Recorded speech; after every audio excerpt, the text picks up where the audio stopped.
Hey everyone, welcome to another episode of Huddle Up with Gus. I'm your host, former NFL quarterback Gus Frerotte, and welcome to the new 1631 Digital News Studio. You know, some people say, no news is good news. Well, I say to those people, you've never read 1631digitalnews.com. Go to 1631digitalnews.com to get your latest news, sports, music, and entertainment. And maybe even listen to your favorite podcast, Huddle Up with Gus. Check it out today at www.1631digitalnews.com. Huddle Up with Gus is brought to you by Vegas Sports Advantage. Clients of Vegas Sports Advantage are winning big in 2021, and you can be a part of the winning too. As of June 1st, $100 bettors are up $3,700. $500 bettors are up $18,500, and $1,000 bettors are up $37,000, and $5,000 bettors are up $185,000. Become a client today by clicking the link in the description below and use promo code HUDDLEUP to take 25% off your package today, thanks to our partnership. Welcome to what surely will be a doozy of a matchup right here, sports fans. Whether your game is on the gridiron, at the diamond, or on the links, we can only say, welcome to this week's Huddle Up with Gus. 15-year NFL quarterback Gus Frerotte, passion for sports, has taken him on the field and behind the benches, playing for 7 NFL franchises with 114 TDs under his belt. Gus knows who the players are and how the games are won. It's not every day you get to hang out with an NFL quarterback, huh? Okay, sports fans, from the decked out and plush 1631 digital studios, it's kickoff time. So snap your chin straps on and get ready to huddle up with Gus. Strange variety, but again, a big play to Leslie. All right. Hey, everyone. We are ready to go here. We are starting up the podcast. We had little technical issues like we always do, but we're figuring all those things out. But I told our guest today, Travis, that, that's part of the show. We got to see what kind of technical skills you have. But welcome to another episode of Huddle Up with Gus. I'm your host, Gus Frerotte, 15-year NFL quarterback, and I want to thank everyone for joining us. I want to thank our partners and sponsors, 1631 Digital News. Appreciate you for always helping us and sharing all of our content. And then to our special people, obviously Super, who is this is a platform we're on where fans can engage, come on live, and see everything we're doing, ask our guests questions face-to-face, even take a selfie. So it's really cool. And also where I host my podcast, Huddle Up with Gus, sounder.fm. If you don't have a podcast and you want to have one, you can go to Sounder FM. They will walk you through it. They will help you engage in a new podcast, tell your story, and get your information and content out there. Go to sounder.fm. Those guys are wonderful. That's where I host all my shows and put it out every Monday. So you can listen to Huddle Up with Gus.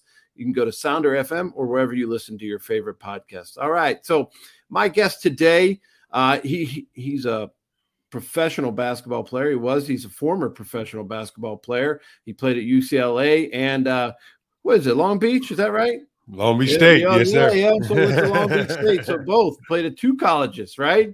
You double duty. So he went overseas, played for 10 years overseas.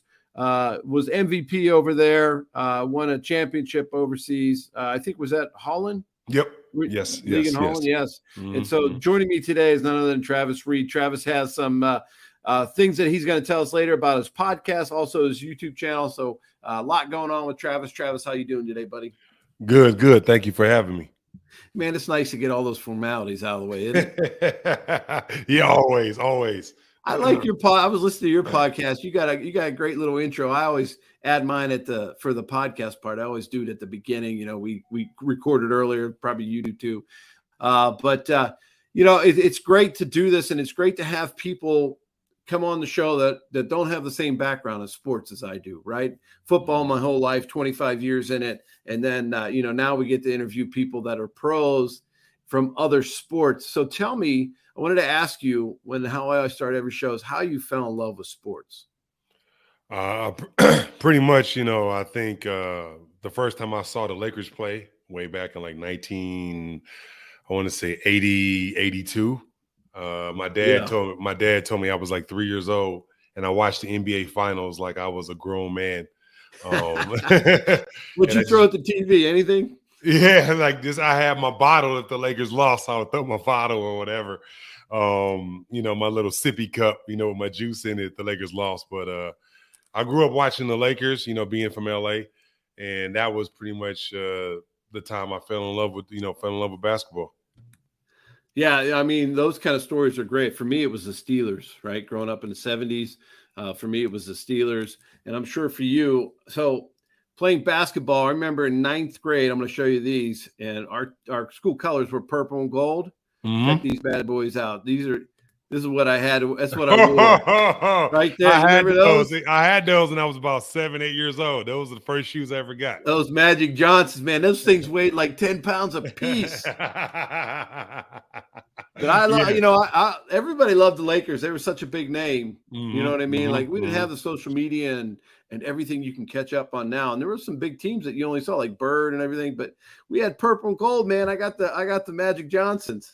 No, those are sweet, man. Those are classics. If I could find those, I would buy them for sure.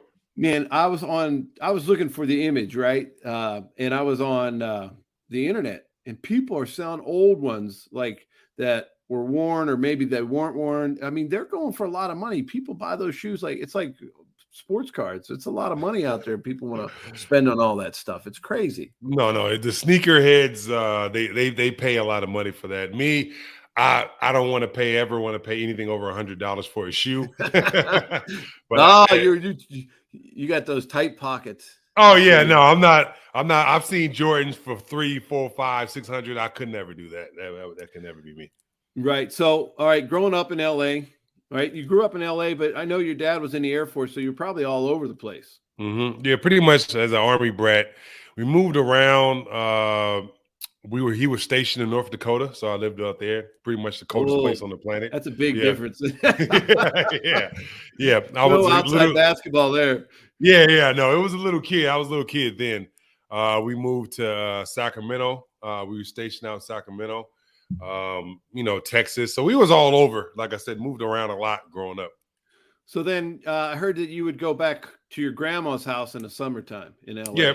Pretty much every summer I would go back and just stay with my grandma, play with my uncles, back to LA. At that time I was like, on my mom's side, I was like the only grandkid at the time. So they had to see me, Right. So what, so when you're growing up, when you go back, was it just basketball only, or did you play other sports? Because, kind of as kids, you just play everything any kind of ball you can get, you go out and do it. Well, yeah, pretty much growing up, my dad was my coach in all the sports. He coached me in, football. He coached me in soccer. He coached me in basketball. He coached me in baseball. So he coached me in all sports, I played football all the way up to about 8th grade. And then I remember the first time I was playing wide receiver because I was tall, lanky kid. First time somebody went on my legs. And I was like, oh, okay. So, yeah, I'm not – this will be it for That's football. not for me. Yeah, not for me. First time I played football, I was a lineman, and I did not like that. Some dude smashing me right in the face. I wasn't all for that every play. No, thank you. Yeah, exactly. No, I imagine. That's what I said. This ain't going to be the sport for me. So I'm going to stick with basketball and baseball. Yeah. So when did you really start growing? Pretty much I was – You're 6'8", right? Yeah, pretty much I was relatively tall most of my life, but I would say probably my 7th or 8th grade year, I grew from about 6 feet to about 6'5". Wow. Yeah. Yeah. That was like me. Like mine was 8th to 9th. Mm-hmm. I went from like 6 feet to like 6'5", right? So it's like, and my knees would kill me every day. No, definitely. No, yeah, it was a lot of nights where I had to I felt like an old person getting my legs iced to make me feel better. My mom would just ice my legs. She didn't really know what to do. Always, man, always. I remember those, man. Just coming home and just dying, couldn't move from practice, but you just get up and go do it again the next day. So all right. So you had a dad who was pretty strict, I would say. If he was a coach and he was a military guy, I'm sure he was strict. My dad worked in the factory, and he was one of 15 kids, and he had his own way of coaching. He coached me as well. So we got to tell some dad stories now. So tell me, All right, let's start with the good ones. What's the best dad story you got? I would probably say my freshman year at UCLA, because UCLA was both of our dream schools. Like, pretty much, like my dad loved John Wooden growing up, and like we knew the pyramid of success as like 8, 9-year-old kids. He'd make you study it at night, right? Yes, exactly. So I had to know the pyramid of success, so I wouldn't be playing in the game that day. So I remember the first time I started at UCLA as a freshman, and he was at the game, and he was like crying, because it meant so much to him too. Yeah. Like when I ran out, they said starting power forward, Travis Reed, and I kind of pointed to him, and he pointed back, and like you could see, like he was, really, really like, oh my God, my son's starting at UCLA. Yeah, that had to be pretty cool. Well, I mean, just the history in that place. Yeah, no, definitely, definitely. So you're an LA guy through and through. So are you your Dodgers? Okay, you told me earlier that you were Raiders when they were in LA. Yeah. Now who you rooting for? Well, I root for one player now, in Tom Brady. I'm a big Tom Brady fan. Wait, why do you gotta? There's so many other guys that need your help. Not Tom Brady. Tom Brady doesn't need anybody's root for him. There's a lot of other guys in the NFL that need help, not Tom Brady. No, I was a big Patriots fan. Then Tom left, and I became a Bucs fan. So I'm more of a Tom Brady fan. So I hear you. Yeah. So speaking of good stories, my dad, he was one of 15 kids, and when I got into the NFL. When he was still alive, he would come. I would invite him and whoever he wanted to bring to training camp, and they would come to my training camp, and they would stay in a hotel, and I would take care of them. And so he'd bring his brothers, right? His 3 brothers would always come with him. And so I remember I went out to breakfast with them, and then I drove them back to their room one day, and they all had their suitcases out in their hotel room. And I look in all their suitcases, and they got like the little ketchup packets and the salt and sugars and all. I said, "What are you guys having stuff?" And they go, "Hey, if you grew up in the Depression era, this stuff is valuable." And I'm like, "We're not in the era anymore. You don't need to take. You got stuff at home." They would steal everything from like every restaurant we went to. Like it was crazy, but they loved it. My dad, him and his brothers, like you go to training camp, and you have to be like. There's like protocols that you follow, like they're unwritten rules, like family stays over here, don't wander around. Within 5 minutes of training camp, they're talking to coaches. They're all over the field. And the head coach goes, "Gus, what are they doing?" I'm like, "I don't know. Are they hurting anybody?" And he's like, "No, but and I'm like, well, just corral them in. They'll do whatever you tell them. They're like sheep." But that was it. They loved the same way. My dad was always real proud and was a really good guy with all that. All right, now give me one of your not so good stories, because I know you got some. Just like, because when it's coaching time, oh man, watch out. No, I would say the worst experience I had with my dad was probably not even in the game. It was probably at practice.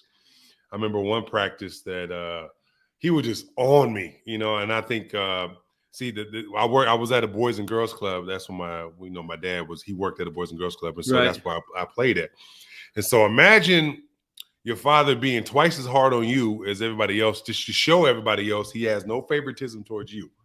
So it was one day he was just on me, and I just was like, I couldn't take it anymore, so I quit.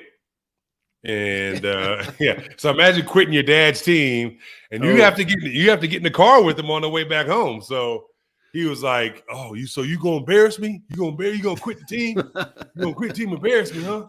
All right." I had not a Nintendo at the time. He took it and broke it in front of my face. Oh, and I'll show you. Yeah, he said, "You gonna embarrass me?" Broke it and then took it, and then. I remember my mom was like, "What are you doing? That costs a lot of money." I don't care. Yeah, right. Oh, yeah, I hear you. Well, our dads must have been pretty similar. My dad was coaching me in senior little league with my grandfather. And I was pitching, right? So it's the beginning of the inning. I walked the first batter. They're in the dugout already screaming at me. Like, "Throw it over the plate. Who cares if he hits it," right? Second batter comes up, ball. They like move. Now they're like halfway between the dugout and the third base line. And I'll never forget this. And so I throw another ball. They're screaming, throw it over the plate. You can't pitch whatever they're saying. It's just getting intense. Mm-hmm. So I walk the second guy, third guy, first pitch is a ball. Now they're on the line, the third base line, like the foul line, standing there yelling at me with all the other parents and everything. They're screaming at me. So throw two more pitches. They're just going crazy. Nobody's breaking them up. The referees aren't saying anything to them or, this is old school. Right. So throw the ball, walk the guy. They're just going insane. And I put my glove down. Mm-hmm. Didn't say anything. I'm probably crying at this point. I'm like 12 years old. Put my glove down. And luckily I only lived like a mile from there. And I walked home. And my dad and my grandfather didn't talk to me for 2 weeks. Wow. And they were coaching our team. And I'd still go play and I'd sit. They wouldn't talk to me. They never gave me any suggestions for 2 weeks. And then finally it got better. But, I know how you feel when it comes to your parents coaching. It's tough sometimes. No. I mean, you already know. Like, imagine the night before the game, your dad talking to you. That's what my dad did. The night before the game, he talks to you. In the morning, you wake up, you're eating cereal, he's talking to you. Driving towards the game, he's talking to you. At the game, he's yelling at you. After the game, he's talking to you. And when you get home, he's talking to you. Just by the end of the day, you're just exhausted. Like, oh gosh, Well, I'm playing in the NFL, right? And I'd call my dad after every game, and it was never, "Hey, that was a great throw you threw for the touchdown." It was, "Why did you throw those two interceptions?" Like he was hard on me. Like it wasn't about positive stuff. It was always like, let's fix the negatives. And that was tough. That was tough to deal with that when you would call home. Yeah, definitely. Travis, we got a question from Terry. Travis, what do you think about Bruins guard David Singleton and where he will end up in the NBA? #Go Bruins. David Singleton. I would say the top three players for UCLA is Johnny Zuzang and Jaime. Those are like first round picks. Yeah. And I don't really know a David Singleton for basketball. I don't know where you get David Singleton from, Terry. You'll have to chat with us and let us know. Maybe she'll tell us. Yeah, all right, I got another buddy of mine, Brett Lauren. I did his podcast. He has a podcast as well. Brett wants to know. He said, "Hey, what up, Gus? Hey, hope all's well. Ask Travis about when he was at UCLA and they played UNC in 1997. They played Vince Carter. He'll know." All right, so tell us the Vince Carter story. Well, it's the same story I told on his show. On his you were on Brett's show? All right. Yeah, I was on the Brett show. So pretty much we're playing North Carolina. It's my very first game in college. We're playing in the Alaskan shootout. They had Vince Carter, Antoine Jameson, Brendan Haywood, like 3 or 4 NBA guys on their team. So I'm on the bench. We're screaming, we're playing the zone or something like that. And so they do like the like a lob play to Vince. Vince, this is like Vince when he had like a 50-inch vertical at the time. Oh, yeah. He was crazy. Yeah. And what happened for him was they threw a lob to him, and let's say we're up. It's like, 7-2 or whatever, maybe 6-2, whatever. They throw a lob to him. He catches it, and then he flush dunks it, and then he runs by our bench laughing like, "Y'all not going to win?" And then we looked at each other like, "Man, we might not win." Yeah, I guess when people have those skills, man, you're like, whoa. We saw that. We was like, yeah. And you can look it up on YouTube. It's on YouTube, like the game North Carolina versus UCLA 1997 last week shootout. And you can see his dunk, and they can show him running back, smiling. But he was like, "Y'all not gonna win." And we were like, "Damn, man." Well, the good thing I would say about that, he probably did that to almost everybody he played. Oh yeah, no, Vince, that year, yeah, not even question. Yeah. So then you're at UCLA. You're there 2 years. Mm-hmm. What was the change to go to Long Beach State? Pretty much, me and Coach Lavin didn't really see eye to eye on playing time. Pretty much the same old thing. I thought I should be playing more. he was like, well, you're going to play more. You're going to play more. And I thought, well, I just want to play somewhere consistent. I would have stayed at UCLA if he would have played me, say, 25 to 30 minutes a game.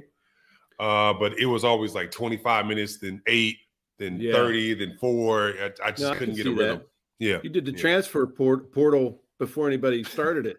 But mine, I'm so upset because you had to sit out a year, Oh, you did? Yeah, back then you had to sit out a whole year to transfer. So, and if you went in conference, you would have to sit out 2 years.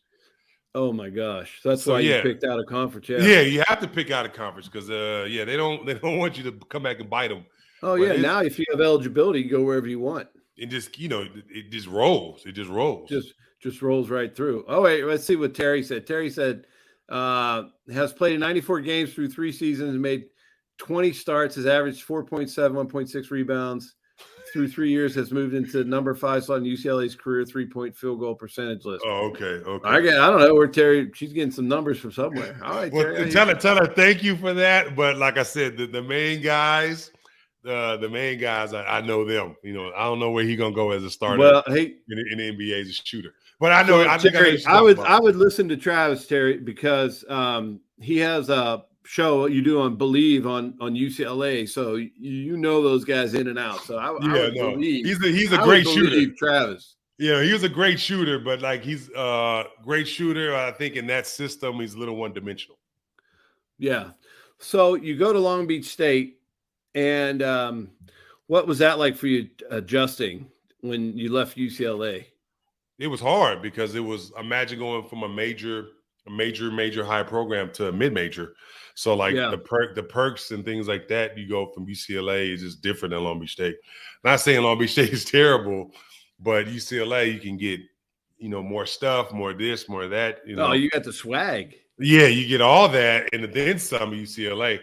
Long Beach, it wasn't that. Long Beach was, it's a little bit more smaller. Put it this way: you're throwing your own shit in the washer. Yeah, exactly.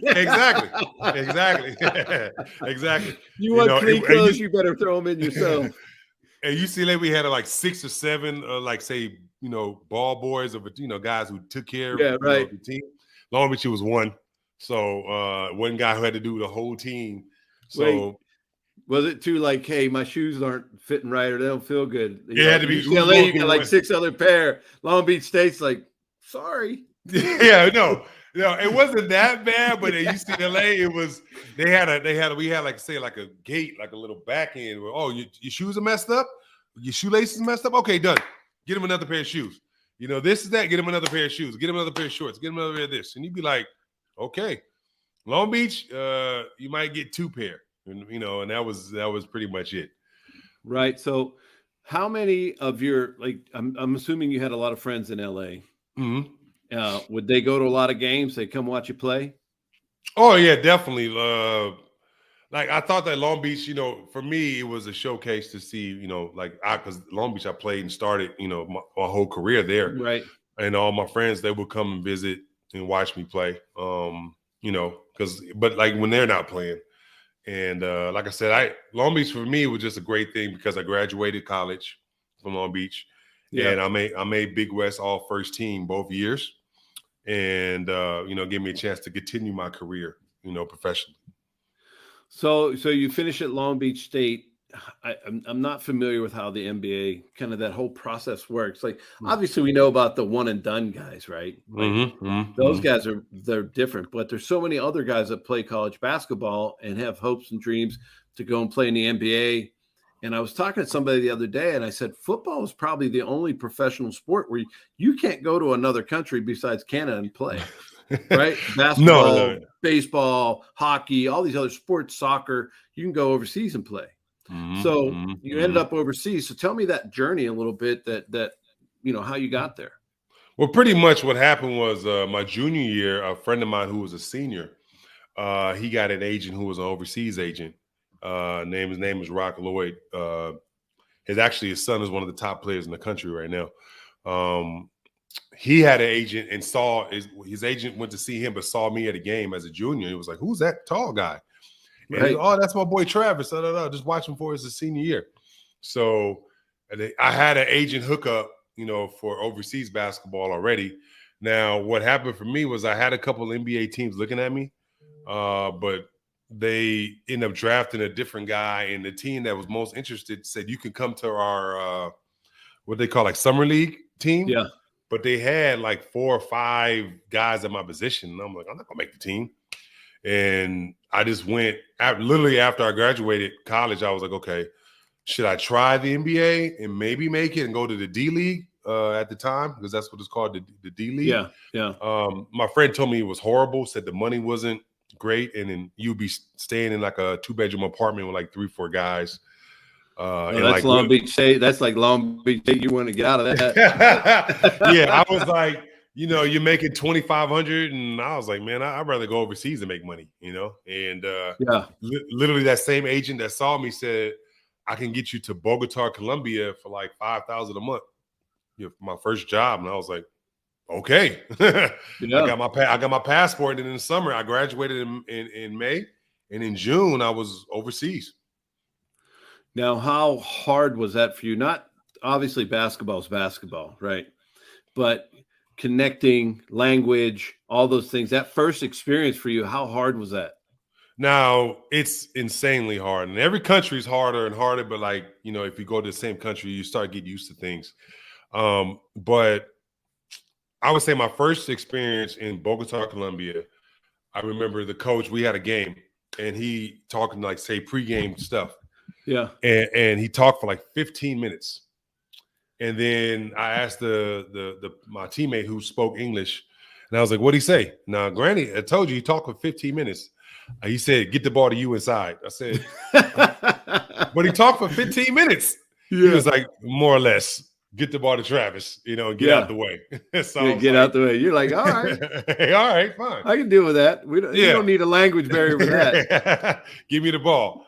So if you would have had like the translator on your phone that you have now, how much easier would that have been for you?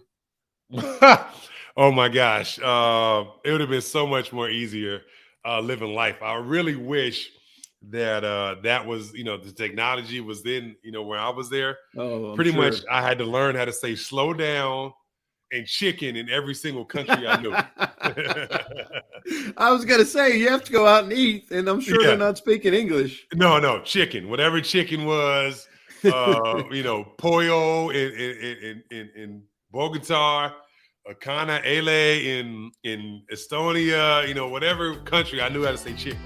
Did they ever bring you something that wasn't chicken? Yes. They brought me in Bogota, Colombia. That's how I learned how to say chicken. They brought me like fish with eyeballs in it. Like just the regular fish. Yeah, the whole fish, yep. Oh, man, I can't eat this, bro. Have current events affected the ability for you to pay your bills? Has your credit card debt overwhelmed you? Has your income decreased because you're working less, or have you lost your job? Credit Card of America may be able to help you find a solution to this problem. We offer a free, no-obligation consultation to learn how you can cut your payments by up to half and potentially lower your interest down to zero. Credit Card of America is an A+ rated nonprofit company that will work on your behalf. Credit Card of America is licensed in all 50 states and has counseled over 1 million consumers struggling with debt just like you. Let us help you analyze and prioritize your debt, negotiate with your creditors to reduce interest and payments, set up one affordable monthly payment, and provide ongoing education and support. Call now for a free no-obligation consultation and learn how you can become debt-free. Call 800-725-8904. That's 800-725-8904. 800-725-8904. Do you use Viagra or Cialis? Have you been thinking about trying Viagra or Cialis? What if we could promise you the same results for less than $2 a pill? If you're paying $20 a pill for Viagra, you're being taken to the cleaners. Our pill delivers the exact same results for less than $2. We'll do the math for you. You save more than $16 a pill for the same results. Want more? We'll give you 45 blue pills or 45 yellow pills for $99 and add 5 more pills free. You save more than $500. You don't have to be a rocket scientist to know what to do next. You need to call us at 800-726-6314 and get your 50 pills for just $99. Stop overpaying for Viagra. Call us and start saving a ton of money for the exact same results. Ordering is fast and easy with your pills delivered to your door in an unmarked package. Call us right now. 800-726-6314. 800-726-6314. 800-726-6314. Texting enrolls you into reoccurring automated text messages. Message and data rates may apply. Come on, one more rep. You got this. 10. There it is. Nice work, man. You're a beast. Thanks, man. I feel better than I have in years. And I got to tell you, taking Nugenix makes a huge difference for me. Nugenix? That's the testosterone booster with TV ads with Frank Thomas. The big hurt, right? Oh, yeah. The patented key ingredient is testofen, which helps boost free testosterone levels and increase lean muscle mass. Well, it's clearly working for you. Hey, are they still giving out complimentary bottles for people to try for themselves? Yeah, Nugenix is a great way to increase lean muscle and feel stronger with more energy and endurance. Man, I need to get a complimentary bottle of Nugenix. No problem. You just got to send them a text. Text GRIT to 42424 right now for your complimentary bottle of Nugenix, the #1 selling free testosterone booster at GNC. Plus, text now and we'll include a bottle of new Nugenix Thermo, our most powerful fat incinerator ever, to help get you back into shape fast, absolutely free. Text GRIT to 42424. That's GRIT to 42424. Go give me some chicken. Pollo. Oh, that's funny. That's funny.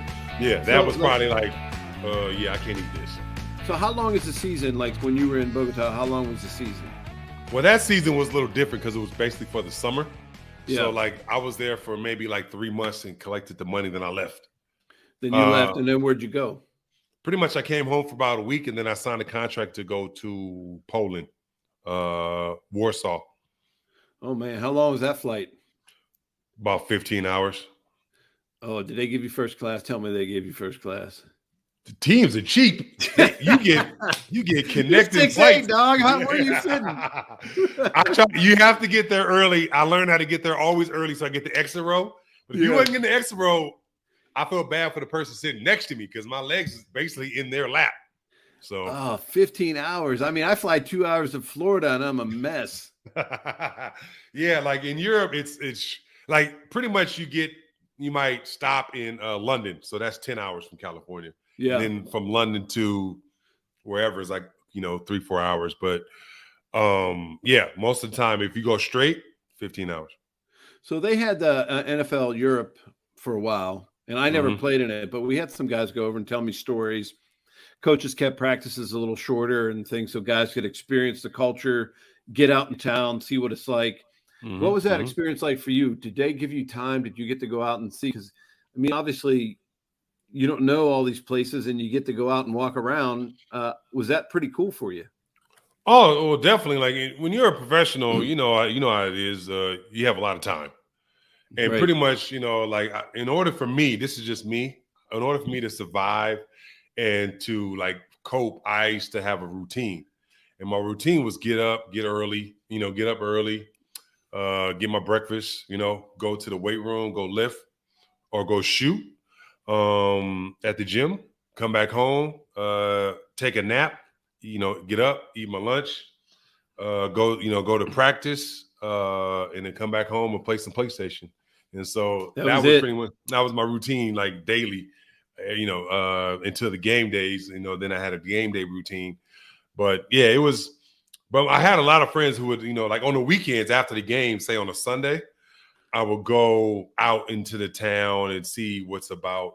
For me, I was pretty simple. All I needed was like a mall, a movie theater, and like a nightclub, like those three. If I had those three, I was good. So you weren't interested in history, like, oh, there's a really cool site over here where this happened, in early 1800s. I'm going to go check it out. Like that was not. Nah, that was never wheelhouse. I wish I would have done it now. Yeah. But back then I was not like, I remember when my mom came, she visited me. She was like, "You ain't going outside?" I'm like, "Mama, I just went to the gym. I'm tired. I'm going home." Yeah. She's like, "I want to go somewhere." I'm like, so I had to the organization take my mom around because she wanted to go places. I was like, "Mom, I want to sleep. I got practice. I'm going to sleep." What so when you guys would travel, like say you played in these teams and you you weren't in the same place. You wouldn't play in the same place all the time. When you would travel, was it bus? Was it train? What was kind of or did you fly? What was mode of transportation mostly in Europe for you? Pretty much my team, the teams I was on was pretty good. They were like top teams in the league. So we played in a couple leagues. So like to get around, let's say just example for Holland. Mm-hmm. Holland, we just took the bus around from place to place. But when we won the championship in Holland, we played in what you call the ULIP Cup. And what the ULIP Cup is pretty much a league where you play like the champions of other countries. So we went to Spain, we went to Italy, we went to Greece, we went to France, Germany, and played like the best teams in their league. And then the best of the best go up to like the higher levels of the ULIP Cup until like they crown a champion. So we've flown there, but like pretty much you just take buses everywhere. Take buses everywhere. Because I know that Europe has a great train system. Right? Yeah. And I'm always complaining that the United States, we have a terrible one. Oh, yeah, yes. Compared to Europe? Yeah. Yeah, like for me, from Pittsburgh to Philly, where my daughter was going to school, it's like I can drive there in 4.5 hours. I can take the train and it'll take 8 hours. Like, gee, wonder which one I'm going to do. It's crazy. Right. All right, hey, Terry has another quote. What country had your favorite culture and why? Which country do you miss? I would say Estonia. I miss Estonia because the people was super nice and they had a great party culture. Great party culture. Even though like it was freezing, it was at the Baltic tip. And right. So it used to be part of USSR, but it broke into its own country. But yeah, but people, they have a lot of fun out there and they love their basketball. So that was pretty much one of the cultures I missed. Now, as far as Holland goes, I missed the food, which is weird. I really enjoyed Holland. Yeah, I really wish. What was special about their food? Like, what was it? I'll tell you, the funny thing was like the after club food. They always had like this nice restaurant where you can eat really good food, really good Dutch food. But let's just say, for example, you just wanted something. Waffle House? Something like that. But they had what they said they have this thing of like fries, right? Yeah. And then you eat it with mayonnaise. Mayonnaise? Yeah, hot mayonnaise. Well, when you first saw it, you're like, nah. I was like, ew, I didn't do it for the whole first year. I didn't eat it. And then my teammate was like, dude, just try it. Trust me. And then I tried it. I was like, this is not half bad. So not bad. Got hooked on it. Right, exactly. That's probably one of the little things, definitely from Holland that I miss. And Australia, just the food. They just, the food they were like the States. They had Burger King, McDonald's, 31 flavors, Subway. Yeah, Australia had everything that we have here. Everything. Wait, so you didn't even go to the Reef in Australia? You didn't check it out? It was in another city. That was a different city. I was a different city. You looked at some of the stuff in Australia as far as animals and everything they have down there. You're like, man, I don't know if I want to go out of a building down here. Well, I went to a crocodile farm, right? Oh, and I actually ate crocodile. Yeah. Well, I mean, a lot of people do that here in the States. Well, they're more in Louisiana and down that way. Alligator and stuff. But was it bad? What'd you think? It was a mix between chicken and fish. It was okay. I wouldn't say, oh yeah, let's try crocodile. I tried it, and that's pretty much done.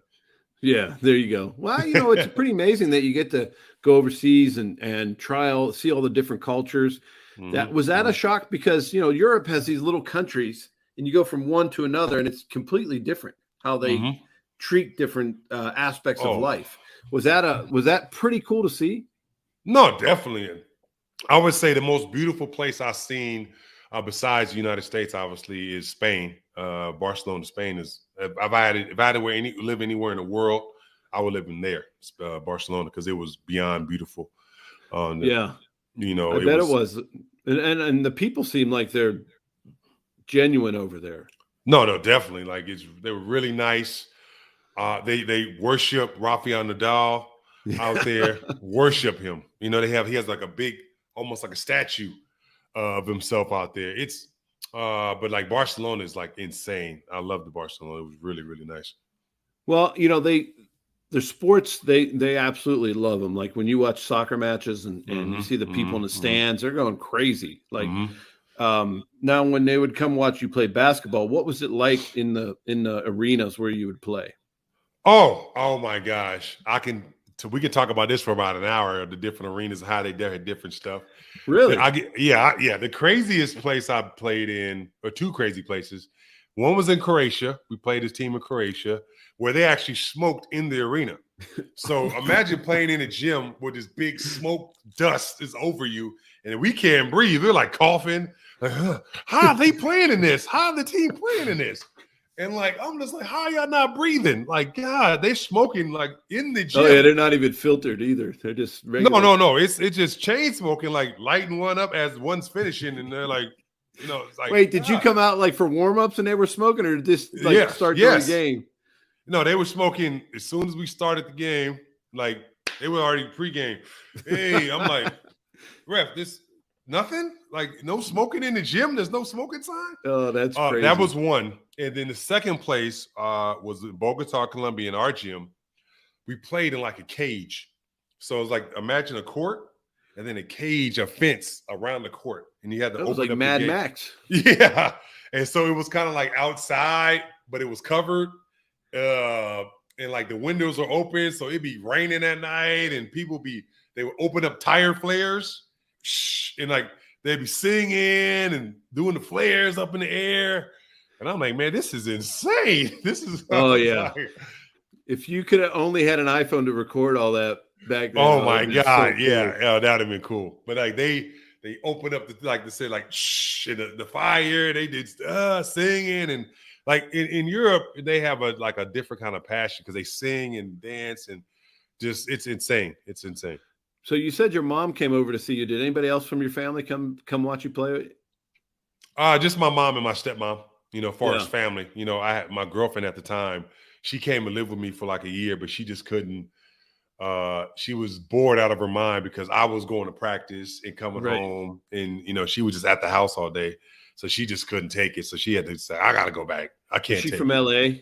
Yeah, she's from Pasadena, so like relatively close. Yeah. California is unlike any other place. Yeah, she would have been from like rural, somewhere rural. She would have understood the slow pace. Yeah, if she would have went to Long Beach State, she'd have been like, "Oh, this is like top notch over here." We're in Long Beach State. Agreed. Yeah, no, hey, I went to Tulsa. I know all about that stuff. That's just how it is. So, you played for 10 years. It sounds like you had a lot of fun. You had a great career. Obviously, you were MVP. You did a lot of great things. Now, when you would go out in communities where you were playing, did they recognize you for all that? Like, did people say, "Hey, there's Travis"? Yeah, in Holland, especially because I stayed there the longest. I stayed there 4 years of my career. When we won the championship, my second year over there, like the third year, it was kind of insane. They did a documentary of the team. Yeah. So we had cameras following us around the whole time. People started naming their babies. Their middle names was Travis, Dutch babies. Oh, really? Yeah. So I took pictures. I love it. I took so many pictures with babies with their middle name was Travis, and some of the fans, actually sent me pictures of the kids because they're older now, obviously. Right. But yeah, I remember when they were babies and like their middle name was Travis. So it was kind of funny. Oh, that's really cool. Yeah. So like in some places they would just be like Travis, like they would see. Well, like the States is way different. Like you have all kind of memorabilia for players, and you have obviously cards that people have. I have a ton of them. We collect them. What is that like over there? Do they have that kind of stuff for you? Like where fans can like, hey, they have a picture of you and you can sign it? Oh yeah, like not as much in Holland. They had like T-shirts or cards or whatever. In Estonia, they had actual jerseys that they sold in their version of Foot Locker. Yeah. So I actually have one of them where they have like the read on the back, and the fans bought it. And so that's like cool. I bought a couple of them. They had T-shirts, they had all kind of stuff that was insane. Well, they had like when I saw a lot of the jerseys, right? They were like it wasn't like the team logo. I don't know, but it was like there were a lot of different logos on it. Was it all sponsorship kind of thing? Mm-hmm. That's how Europe is. Like they want the NBA to eventually come to that, But the NBA is kind of like, look, we just want Lakers, not like Lakers and 50 sponsors all over. Yeah, right. You know, in Europe, it's like whatever sponsors, whoever the biggest sponsor are, is all over the jerseys. So in Croatia, when you played, like the other team just had all kind of cigarette sponsors all over there. Yeah, Camel. Hey, pay them the money; they can do whatever they want. Exactly. You know, that was Croatia was insane. I see you showed up. Hey, how you doing, buddy? Tony, turn your camera and mic on. You come on and ask my man Travis a question. So, Travis, I was going through. I was trying to find some really cool pictures of you. So this is an old one, right? UCLA. That was freshman year UCLA. You remember all these guys? Who are all these guys here? All right, well, I can go. Let's see. For me, obviously, I'm the one on the far right, and then Rico Hines, who is a coach for Sacramento Kings now, one of the top assistants. Earl Watson, who he played in the NBA for 16 years, and now was a former head coach of Phoenix Suns. Now he's assistant coach for Toronto Raptors. Steve Lavin was the coach. He, works for Fox now, I believe. Okay. Baron Davis, who's one of the top California guards in California history. Played in the NBA for like 13 years, 2-time All-Star. Like I said, just one of the great talents in California history. Right. The reason why I do my podcast, Billy Knight, and God rest his soul, he played overseas 15 years or 14 years. We played overseas together. Yeah. He just recently passed away about 3 years ago. I'm sorry. Yeah. So, he had a little bit of a struggle from that transition. Yeah. What we were talking about. What we were talking about. A lot of guys do, man. Yeah. A transition from, ball, being a professional basketball player to the after of everything else. And then Ty Ramazar he's an agent, an NBA agent. So he's represented Barron, he's represented Earl, he represents Pascal Siakam, which is NBA All-Star. So he has a lot of agents, a lot of draftees. He's a good guy. So do you stay in touch with these guys? Yeah, I pretty much talk to them from time to time. All of them. Not as much as maybe I would want to. But I still, keep in contact, with Earl and Barron and, and Lavin and Rico and Todd. That's awesome. And then I got one question with this. Did your dad teach you this shooting, like how to this free throw? Like, were you going to kiss the ball? Like, I don't know. Like, what was that? Might've been your way. Cause you seem like you got like a schedule. Like, this is what I got to do every time. No. Well, you probably can't see it now, but I broke my left hand. And so it turns a little bit to the right. So I have to kind of make sure my arm is like, in. So I was always close. The ball was to my lips a lot when I shot the free throw. So I tried to shoot it over my face, even though I had a broken arm where it kind of turned to the right. Really? Yeah. Yeah. Well, all right. So you were talking a little bit about transition. We were talking about that. And you're telling your stories in the basketball life. And I was reading about it's your story, but you bring other people on to tell their story as well. And, we all struggle with this kind of thing as former players. Not all of us get to go on and be in whatever the next job comes right up because we did something so specific and it's hard to translate that to business or whatever else you want to do. So tell me a little bit about the basketball life that you're doing. Well, pretty much that was like the first podcast, Travis Frerotte Basketball Life. That was strictly about my 10 years overseas. The show is called An Athlete's Journey. Yeah. And pretty much what it is I interview current athletes about their journeys from how they started basketball, did they play different sports, from their journey to high school through college to professional ranks. But mostly it was for the after. What happened after the lights, you quote unquote, get turned out and you become a regular, if you want to say person. For me, I played basketball from 5 all the way to 33. That's 28 years of my life. Yeah. And then so when I was 33, I just had no idea like what was my next move. I just was kind of like, okay, I got a son, I got responsibilities, and I got to figure out what the heck I'm going to do. So it just took me a while. Like it takes a lot of other athletes a while to kind of figure out what's their niche is and what they want to do. Who did you go to for advice? Pretty much, I went like a lot of family, my father pretty much a lot. And then, basically myself and God, a lot of, family, my mother, I talked, my mother's very person that just inspirational. So she's always like, baby, it's okay. You're going to figure it out. She's always giving me confidence.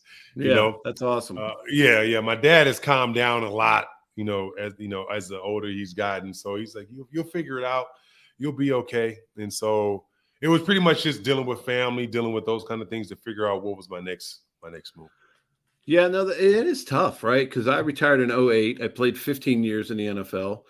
And I remember I was thinking about retiring, and I would call former players that I knew or that I was teammates with and already retired. And I wanted to know how did they decide to retire? And they all said, well, you'll know when you know. And I'm like, damn, that's the answer. Like, I don't know. Like, and it does. It's like, when you know. I left the Vikings, went to the Rams. They failed me in the physical. I was 38 years old, going to be 39. I was like, yeah, I'm done. It's like been long enough, right? I'm beat up and wanted to move on. And then like I started coaching because it's like, what else? I don't know. What else do I do? Right? What else do I do? I know. It's like I got my PhD in football. Okay. Yeah. You know what I mean? That's kind of how it is. So coaching seems like a very natural fit. And then I decided to coach my youngest son's 6th grade football team or 7th grade or whatever it was. Like and I was like, what are you doing? This is nuts. They don't know one thing you're talking about. Neither did dads, right? All the dads were football coaches. None of them knew what I was talking about either. So right. You learn real quick that you got to kind of bring what you're saying down. Yeah. But it is tough. And then especially like if you go to be a coach, unless you're like a top coach, you're not going to make any money. You're used to making money. You're raising a family. And then you're trying to, we all have to figure out how to deal with these things. And so for you, did any of those teams, did any of those organizations help you with that after you were done? Pretty much no. Once like in Europe, it's just a different thing when it comes to like, that in the States. Pretty much Europe, I would say it's the thing of whatever you make in Europe. Let's just say I made 100,000. That's what you make. Like there is no pension plan, there is no nothing. It's just whatever you do, whatever you make, that's what it is. If you spend all your money, that's it. Now, if you say you marry like if I married a Dutch girl and lived out there, maybe these teams would have reached out and maybe, let's try to be assistant coach. Because a lot of my former teammates and competitors, they married, European women and became coaches out there in Europe. But for me, that wasn't the case. I came back to the States and I just, I went into a bunch of jobs like sales and I worked for Enterprise. I just had to figure out to generate some cash so I can, help provide for my son and, settle on, what job I'm at now. And since I've been comfortable with this job, that's why I started the podcast and doing that other kind of stuff, kind of to reach out. Because my son asked me about a year ago, he said, Dad, how was your life overseas? And I told him, son, that's a long and complicated answer. Yeah. And then, and they racked my head for like a month. And then I was like, podcast. And so that's the podcast has turned into some other stuff. But it's like I said, like it's been a tough transition. A lot of my friends have said, man, they hated, basketball, because of what it took from them. Yeah. Well, I mean, football is the same way. And it's like, once you're done, you're done. And the NFL is like, okay, he's an alumni. We can't help him anymore. He's not going to make us any money, unless you're one of the top tier guys. But other than that, so do you, we have NFL alumni, we have NFLPA, we have some organizations that are doing more for retired guys. So as a pro basketball player, are there any kind of organizations, alumni that you can be a part of that are, have other people that have had the same career as you? I probably could. I haven't looked into it. I know my dad is like, he's like, man, you should join the UCLA alumni and join Long Beach State alumni. I was like, you should just join both of them because you went to both schools. Right. I was like, yeah, maybe I think I'm thinking about doing it. I haven't done it yet. Because to be honest, I retracted myself from all that. I moved out of LA and I moved to Rancho, and I didn't want to be around. I didn't know how to deal with all that, so I just kind of retracted myself and kind of stayed to myself. But now I think things are a little bit different for me. So I'm ready for, to join, Alumni Association, probably both schools. Well, you're probably a lot like me when I left. I'm raising kids. You're kind of they're going to school, and it's all about them and your wife and your family. Mm-hmm. And then you're trying to figure it out, like, where do I fit in society now, right? Mm-hmm. Am I just a guy that people are going to recognize when I sign an autograph every now and then, or a sports card or something, like, or can I be productive and still, because when you retire, you were what, 34, you said? 33? Yeah, 33. But just turned basically 32 and a half, just turning 33. Yeah, and I was 38. And I'm like, and you feel like, okay, the word retired sounds like I'm old, right? I'm done.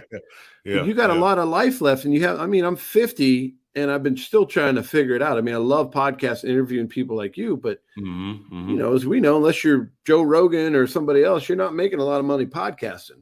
Okay? No, you're 100% right. And so you're still trying to figure it out. And it's a tough road when you're done. No, it is. It's been, you're 100% right. Like you said, unless you're Joe Rogan or Bill Simmons or whatever, like these big, interview people, they make a lot of money. But like you said, like guys like us, we, not so much. I haven't made $1 from these interviews yet, but hopefully in the future things will happen. But we'll see. I just enjoy doing it for now. Because when I retired, I was gonna say, when I retired, I didn't want to retire. It was like, okay, you're done. Like no teams is offering you the contract that you want. Yeah. Well, I mean, that was kind of how I retired too, right? You reach out, they don't really want it. You're 38. Like the coach goes, "Oh, we just want you to come and throw for mini camp." And I'm like, I played 15 years. I'm not your I'm not just your lackey out there doing that kind of stuff. I want to participate and be a part of the team. Right. Yeah, so it has to be hard. So the podcasting, I would tell you, like, if you join the alumni, now that you're podcasting, join organizations like that, it's going to connect you with more guests and more people that you can reach out to. You know what I mean? Like those kind of things will definitely help you with what you're doing, because I've listened to some of your shows and they're really good. And it's, people love hearing those stories. And I think that you can do such a good job with what you're, all of your shows, because you do on the Believe Network. Do you have two? Yeah, I have two. Yeah, two different shows. Yeah. What are the ones in UCLA show? Mm-hmm. Believe in UCLA. While I co-host with my co-host, of course, Sam. And me and him, we talk about UCLA. He's a little bit younger than me, but I'm the former athlete who talks about it. And then the athlete's journey is me just interviewing former athletes and things like that. No, you got to get my buddy Danny Farmer on there. Oh yeah, man! I told you I wanted to get yourself, Danny, for all former athletes. Man, we all got to just be this fraternity, man. Danny was a big UCLA guy. Oh yeah, he could definitely come on anytime. And played volleyball there too. Did he? Yeah. I think they won a championship there in volleyball. Like he was, that man had hops. Oh no, the volleyball. Look, we used to see him when they would work out. Man, I was like, they would play basketball and they would be reverse dunking, and I'm like, you guys should play basketball, man. We used to play the basketball players at Tulsa. Like, we'd get like some football players that could play. We go play. And I'll forget Tracy Scroggins. He was a defensive end. He played with us. He played in the league with the Lions for a while. And there was this basketball player. He was like a skinny dude, right, compared to a football player. Tracy comes dribbling down. He's standing there, and Tracy he's about 280, just goes up and dunks over him. And the basketball team was like, nope, we're done. We're not playing you guys anymore. Yeah, I'm not surprised. Football players, like they're so physical and they're so like, you guys are so like jacked, and he just be like, man, this dude, gosh, he just beats me up. I don't really want to play them guys. Yeah, that That was kind of the mantra, like we're just kind of going. It's like 7-on-7, but it's basketball, and we're just, there's no rules out here. They didn't like that very much. They didn't like that very much. So what else are you doing now? What else are you up to? You're doing 3 different shows, which is amazing. Oh yeah, well, pretty much my main show was an athlete's journey on the Believe Network. I interview, like I told you before, former athletes about their journeys, because I'm really interested, to see what happens after. Did people struggle like I did? Did they just move into the transition of the next thing easy? Everybody was like, you should coach, you should do this, and I'm like, I was never really the coaching type. I didn't want to have to climb the ranks of the coaching, because you start at the bottom as a coach. And, you start at the bottom. What I found too is that when I started coaching a little bit, like I coached high school for a while, and then I would get done, I'd go home, and I'm like, man, I was just my dad today, like yelling at kids, like there was only one way they knew, and I'm like, I don't want to do that. Like I don't want to be like that. Like he was tough, like our dads were tough. That's how they were. That's what they, and I didn't want to be like that. It was hard coaching. No, that comes out in you. It does. I mean, when I trained my son, people are like, won't you coach your son? I'm like, I'm so hard on him when I train him. So imagine if I coached him, right. I'd be yelling at him hard, and he'd be like, I don't know, dad, all right. Like, no, you need to do it like this. Because you're so passionate about it, because you want them to do well and you want them to be you, but only you can be you. And, so coaching wasn't my thing, but like for me, I think my thing is like interviewing people, talking in a one-on-one setting, kind of like this, or a group setting, just letting people know, my struggles, my good, my bad. And so just to get back on the shows, like I have a UCLA show on the Believe Network as well. It comes out every Monday. My athlete's journey comes out every Tuesday on Spotify, iHeartRadio, etc. Now, are you doing everything from home, or are you going to on location? No, everything's from home. We haven't, I wanted to be able to. I started out on the YouTube, things like in studio. Yeah. But when COVID hit, I haven't been able to get back in the studio. So. Yeah, no, it's hard. Like, I used to do it in the studio. Now I'm like, I just walk upstairs and do it in our hangout room. You know what I mean? It's like, it's pretty easy that you can do these things and talk to people all over the world. No, definitely. I've interviewed people in Holland, in Florida, back east, everywhere. So for me, it's it's easier to do it this way. You don't, that way. You don't have to plan as much. You can just, all right, we plan it this day, this time. Let's knock it out. Right. Yeah. No, I hear you. So let all of our audience and listeners know where they can find you and where they can come and listen to your show, An Athlete's Journey. Pretty much you can find An Athlete's Journey on Spotify. You just type in Travis Reed and podcast, and UCLA Believe, Believe in UCLA on Spotify as well. Type in my name, both will come up, as well as the Travis Reed of Basketball Life. Also, if you follow me on Instagram at Travis W. Reed, and on Facebook, Travis W. Reed, I post all my social, all my next things that's coming in my, up for me, all my shows. I post them all on my social media platforms. Yeah. Do you it's a lot of work, right? Posting, doing all that every day. Oh yeah, like to post things every day, make sure the show's coming up, because I have to, do the show. I send it, my brother helps me edit it. Then he, sends it back. And so then I have to put it in the system, and then it'll post on Spotify. It's just like a big thing, like you're doing it all yourself. How tall is your brother? My brother's only 5'8", 5'7". What? You just got all the genes? Yeah, pretty much. We brothers. I saw the milkman. It was not him. Yeah. But like it's weird because I'm 6'7" or 6'8". My sister is 5'8". I have an older brother who's 6 foot, and then my brother's 5'7". His sister's older than him too, huh? Yeah, she's taller than him. She's younger than him and taller than him. So did he like have a little complex growing up? Like,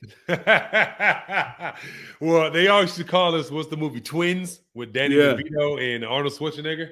Like how like we were brothers, but he was here and I was, right there. But no, he's a great guy, like he's in the behind the scenes technical stuff where I'm the like, say if you want to say the face. Yeah, no, that's good to have that because the technical stuff, as we found out to start the show, is not the easiest. Oh yeah, gosh. Agreed. All right, Travis, man, I appreciate you coming on with me. Go enjoy that LA sun. I think it's going down to 32 here in Pittsburgh tonight. So I wish I was out there with you and we could go hang out and shoot. It's probably what? 75 out there today? 80? Yeah, pretty much. Yeah. It's actually, the funny thing is the sun is still out and it's about 5 o'clock here, so almost 5. So yeah, that's great. It's all great. good. I miss that stuff.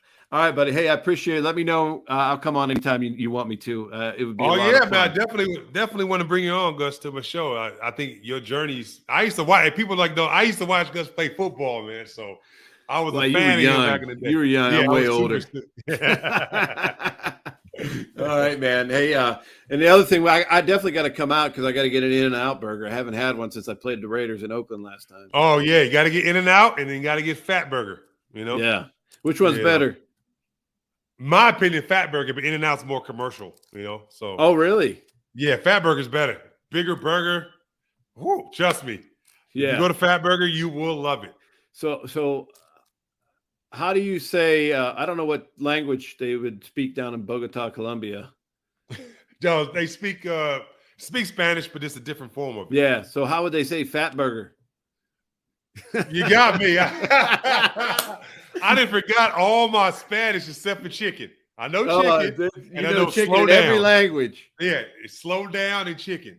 Oh, that's funny. That's funny. All right, Chaz, thank you for joining me. And hey, everyone, that was another episode of Huddle Up with Gus. I appreciate you joining me here. Thanks to 1631 Digital News for always sharing our content, our great platform, Super here, and also where we host our podcast, Sounder.fm. You can listen to us at Huddle Up with Gus. I'm rebuilding the website. You can check us out there, huddleupwithgus.com. And you can listen wherever you listen to your favorite podcasts. And you can come and check out all our great guests like Travis Reed. Travis, thank you so much. I look forward to catching up with you again. And let me know. I'm ready. All right. Well, anytime, Gus. Like I said, man, bring your own, man. We're gonna definitely have a good time. And I'm going to go look up that Vince Carter dunk right now. Look up the Vince Carter dunk. I might post it on my Instagram just to show everybody. Like I said, Travis W. Reed on Instagram. But like Vince is like, he dunks it and he's laughing. He's laughing and he's talking to our bench.